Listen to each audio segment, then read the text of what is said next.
Welcome to the Headlines. I'm Louisa Liu. Thank you for joining us. Huang Xiaoyu is a 2-year-old girl from Sichuan, China.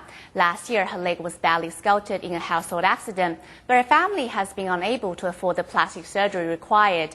Thankfully, Tzu Chi volunteers have arranged for Xiaoyu to be sent to Huaxi Hospital for treatment. Huang Xiaoyu stares innocently at Tzu Chi volunteers from her mother's arms, little realizing that the scar that has caused her so much discomfort will soon be treated.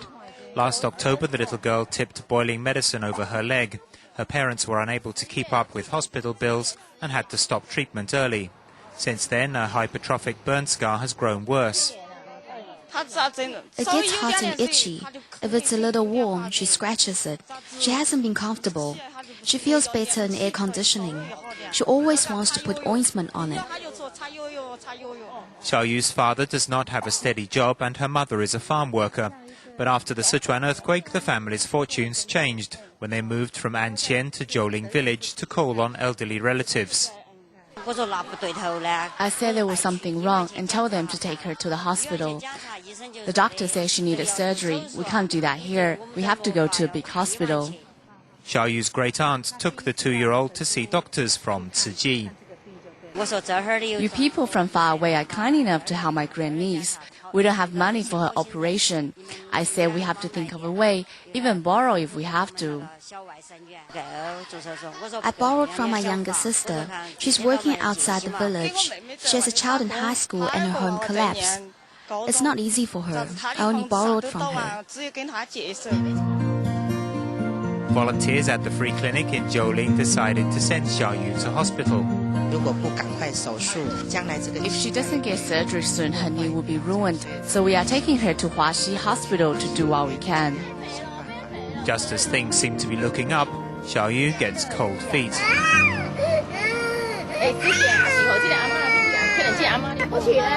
The worried father watches with tears in his eyes before finally deciding to go to hospital with his wife and daughter. After surgery, Xiaoyu should soon be walking normally again. At Tzu Chi Soup Kitchen in Ponghua Village, a group of young men from different parts of China have gathered together to volunteer as cooks. The independent volunteer team was formed via the internet and went to Sichuan to help the reconstruction effort. Cooking up a storm, a team of burly men with shaven heads are bustling in between flaming gas stoves at the Tzu Chi Soup Kitchen in Ponghua Village. For nearly half a month they have been serving here. They even cropped their hair together to keep cool in the scorching heat. It's the 512 earthquake. I think as Chinese people, we are all compatriots. I'm really grateful for your coming here to help.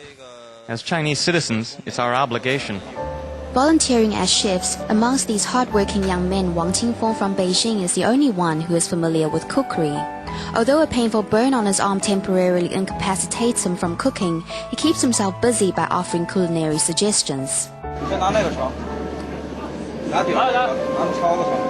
The strong team of cooks were total strangers before the Sichuan quake. With an intense desire to help, they summoned like-minded people on the internet and assembled in Chengdu.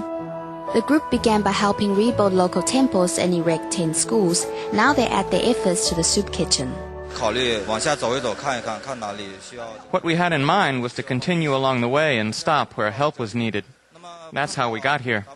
I think coming into contact with Taiwan's Tzu Chi is fate. Chu Xinglong traveled for 3 days by train from Harbin to Sichuan. He resigned his job in order to offer his service to disaster victims. After the earthquake, I feel there are lots of things that need to be done here. So with a common will, we came. He's from Beijing and he Fujian. The multi-provincial team comprises students, retired servicemen and working people, all of whom have set aside their commitments to aid the quake region. They said their volunteer work will only end when their hair grows back again. Nonetheless, whenever help is needed, they are willing to shave their heads again.